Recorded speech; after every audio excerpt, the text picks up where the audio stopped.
জয় শ্রীকৃষ্ণ। শ্রীকৃষ্ণের অমৃত বাণী।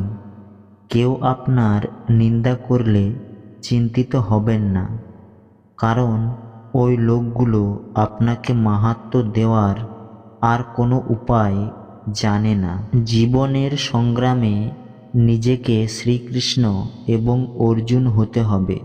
প্রতিদিন নিজেই সারথি হয়ে মহাভারতের যুদ্ধের মতো জীবনযুদ্ধে লড়তে হবে। ফলের অভিলাষ ছেড়ে কর্মে মনোযোগ দেওয়া ব্যক্তি জীবনকে সফল করতে পারে।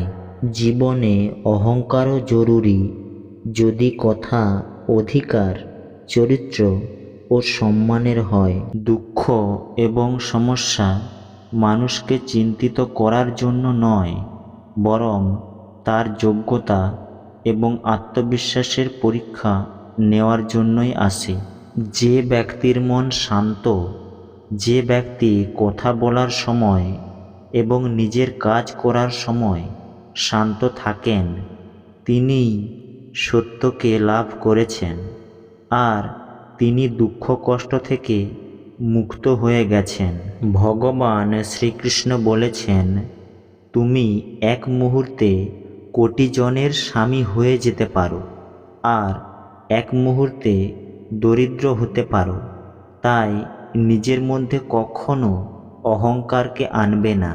শুধু সময়ের ওপর নির্ভর করে বসে থাকবে না।